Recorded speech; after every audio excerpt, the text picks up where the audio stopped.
क्रोधो वैवस्तो राजा तृष्णा बैतरणी नदी। ये तृष्णा बैतरणी नदी है। ये जो गौदान करते हो बैतरणी नदी थे पार करने के लिए, तृष्णा लोभ से पैदा होती है और लोभ दान से मरता है। तो गौदान करते हो तो लोभ की मृत्यु होती है, तब बैतरणी नदी तुम्हारी पार हो जाती है। तृष्णा ही बैतरणी नदी है।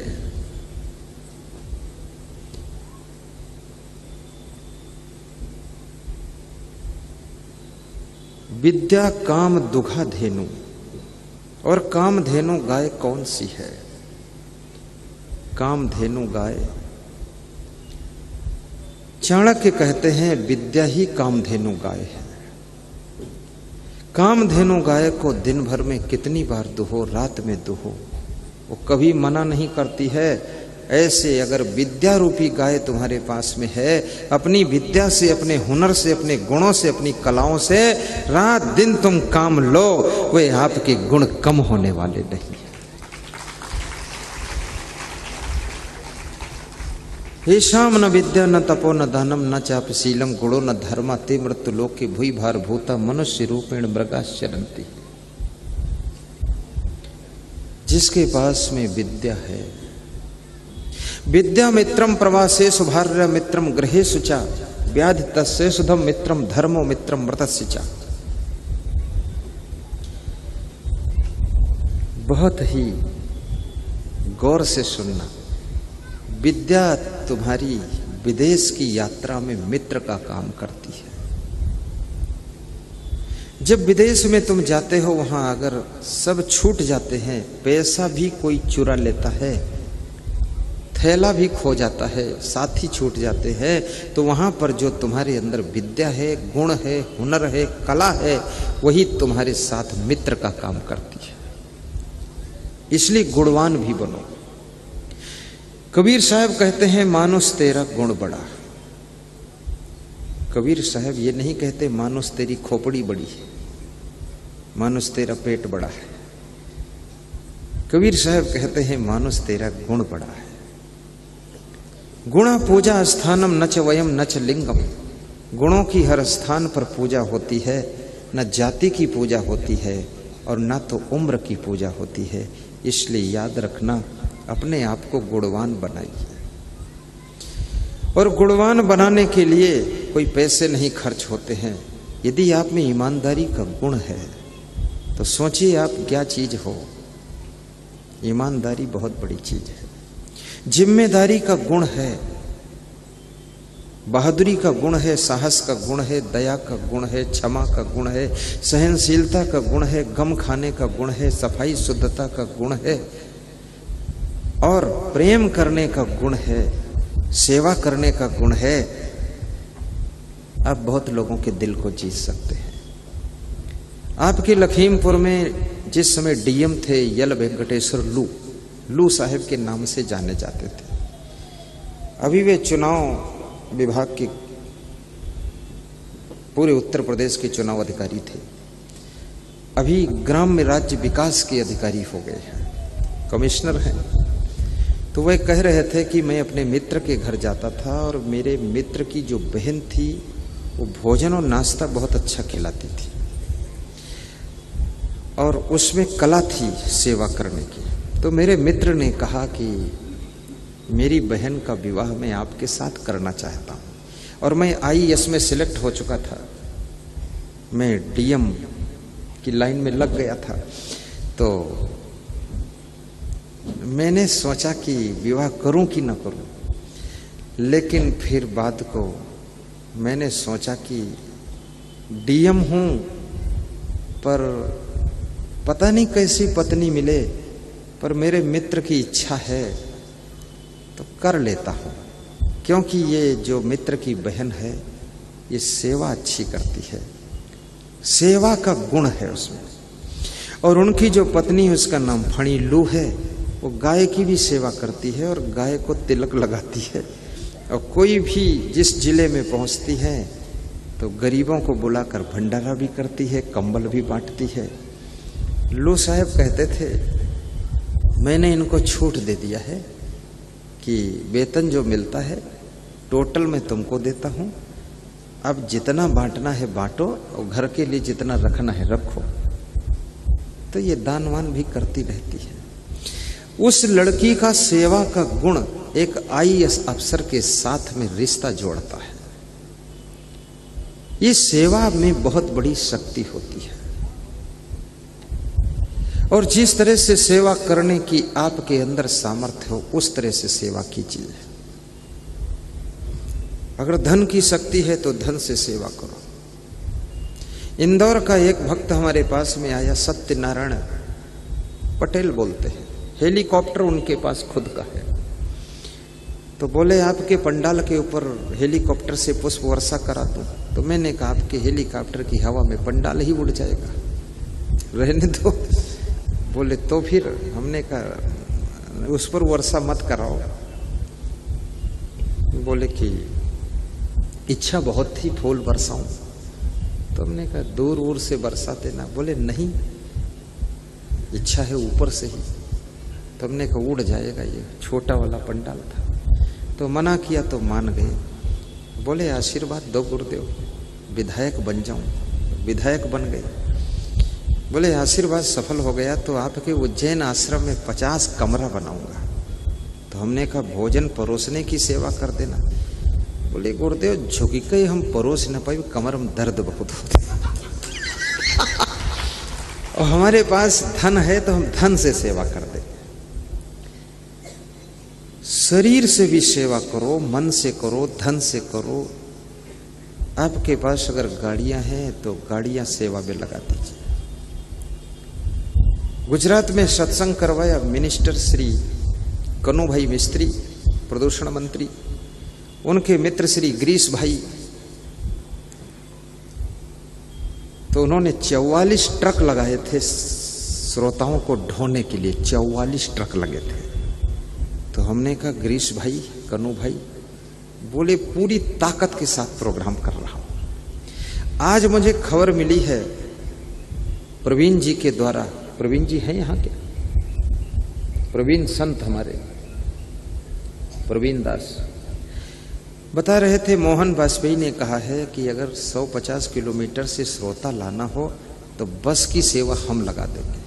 तो आज एक बस लगाया उन्होंने और यहाँ आए हुए हैं। आज पीले रंग का कुर्ता पहन कर आए। अगर कल भी सत्संग करूं तो फिर व्हाइट रंग का भी पहन कर आएंगे।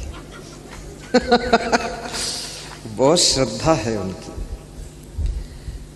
कभी कभी सामान से भी सेवा कीजिए और कभी पोस्टर चिपकाने की सेवा करो। कल एक राजेश मैनेजर आए थे, फैक्ट्री मैनेजर बाराबंकी से, तो कह रहे थे कि लखनऊ के प्रोग्राम में हम पोस्टर चिपकाने की सेवा करेंगे।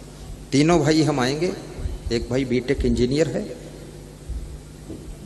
और तीसरा भाई भी सर्विस में है, मैं भी सर्विस में, लेकिन हम 3 लोग 13 लोगों को लेकर आएंगे और लखनऊ में जो 28-29 को कार्यक्रम है गोसाईगंज के पास, उसके पोस्टर चिपकाएंगे, होर्डिंग लगाएंगे। कल चरण छूकर यहाँ से विदा हुए हैं। कह रहे थे हम आपके लिए जुट जाइए, हम मैनेजर जरूर हैं लेकिन हम सीढ़ी पर चढ़ के पोस्टर चिपकाएंगे। और इतनी मेहनत उन्होंने किया था अपने प्रोग्राम में बाराबंकी में कि तीनों भाई लंगड़ाई गिरा है, दौड़त दौड़त दौड़त दौड़त। बोले बहुत मेहनत पड़ी है।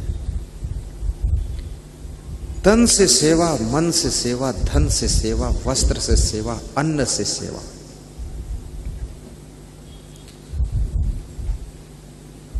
कुंभ मेलों में भंडारा कीजिए अन्न का, अपनी तरफ से भी भंडारा कीजिए।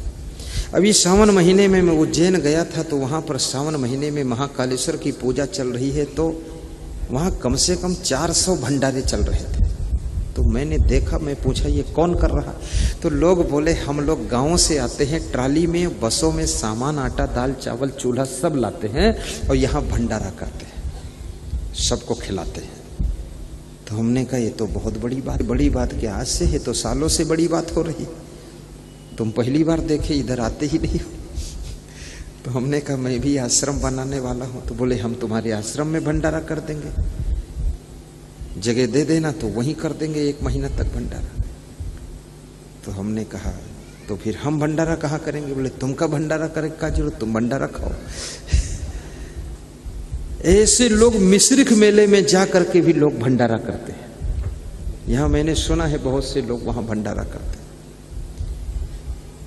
कांवड़ यात्रा वालों के लिए भी जगह जगह लोग भंडारा खोलते हैं। और आपके हाथों से कमाया हुआ अन्न, आपका कमाया हुआ धन कुछ तो परोपकार परमार्थ सेवा में लगना चाहिए। तुम उतनी भक्ति न कर सको, ध्यान न कर सको, लेकिन जो ध्यान कर रहे हैं, भक्ति कर रहे हैं, उनकी अगर सेवा कर दोगे, 2 पूड़ी खिला दोगे, तो उनकी तपस्या का थोड़ा पुण्य आपको भी जरूर मिलेगा।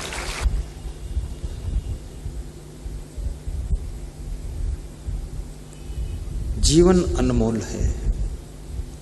विद्या मित्रम प्रवासेश भार्या मित्रम गृहेश्चा।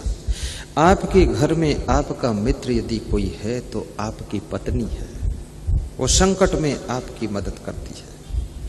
और बीमारी के समय तुम्हारा मित्र, व्याधि तस्यौषधम मित्रम, बीमारी में तुम्हारा मित्र दवाई है, औषधि है। थोड़ा थोड़ा औषधि का ज्ञान भी रखा करो। आपको अगर बार बार सर्दी जुकाम होता है तो पंच तुलसी की 10 बूंदें रोज सवेरे गरम गरम पानी में डालकर पीजिए तो सर्दी जुकाम आपका कंट्रोल रहेगा। यदि आपको बार बार बुखार आता है तो आप गिलोय बटी या गिलोय का काढ़ा बना करके, ताजी गिलोय और 10 पत्ती तुलसी की, थोड़ी अदरक डालकर काढ़ा बनाइए और इसको जिंदगी भर पियो तो बुखार नहीं आएगा। एंटीबायोटिक है, बहुत तगड़ा है। और ताजी गिलोय ना मिले तो गिलोय बटी ले लीजिए। और यदि आपका पेट बहुत खराब रहता है, थोड़ा थोड़ा ज्ञान तो रखना चाहिए। ज्यादातर लोगों का पेट खराब ही रहता है। इसके लिए सुबह सुबह अमरूद खाइए आप, नमक के साथ मिलाकर। धनिया मिर्चा वाला नमक पीसिए सिलौटी पर, उसके साथ अमरूद खाइए और पपीता खाइए और थोड़ा मूली खाइए, आधी मूली, 1-2 गाजर खाइए और आधा केला खाइए। और फिर 3 घंटे कुछ मत खाइए और 3 घंटे बाद गरम गरम गरम गरम दूध पीजिए 1 गिलास और फिर 1 घंटे कुछ मत खाइए। फिर देखना 1 घंटे बाद क्या होता है। आपके पेट में बजरंगबली मथेंगे जाकर। पूरा पेट साफ हो जाएगा। मतलब पेट के अंदर का कचरा साफ होगा। पेट तो रहेगा, पेट थोड़े साफ हो जाएगा।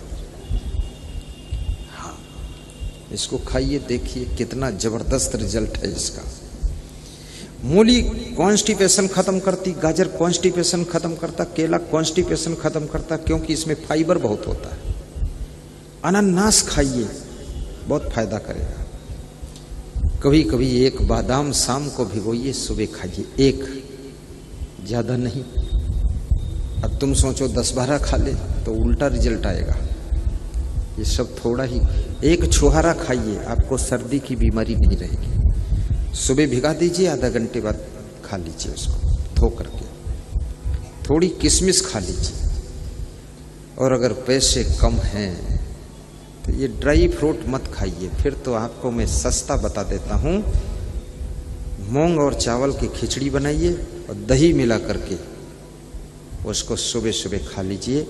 पेट के भयंकर रोगों को खत्म करने की दवा है। जिनको भूख कम लगती है, कच्चा दूध लीजिए, तोड़ दीजिए शाम को 1 नींबू 1 गिलास दूध में, रात भर में दही बन जाएगा।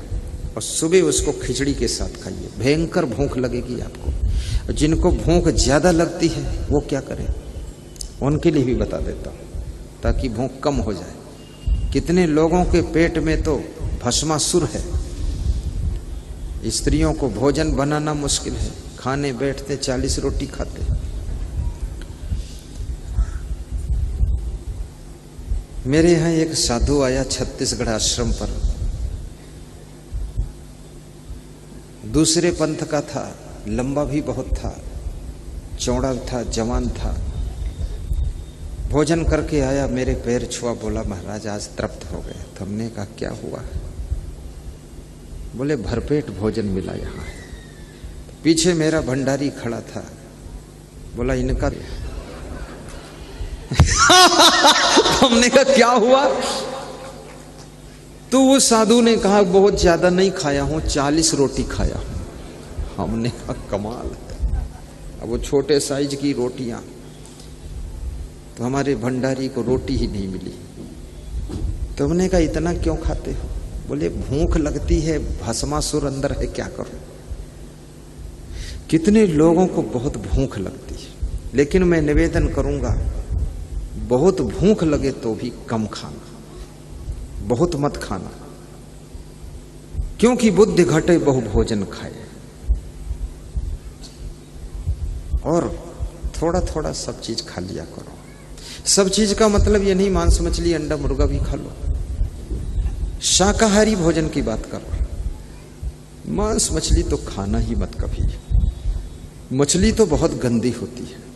पानी में आप थोक दो उसे मछली खा लेती, नाक छिनक दो मछली तुरंत निकल लेती, पानी में कोढ़ी को डाल दो उसको नोच के खा लेती, गोबर डाल दो उसे खा लेती, पानी में मेढक मर जाए तो उसको भी मछली खा लेती, और उस मछली को आदमी खा लेता। बड़ा हिम्मत वाला है।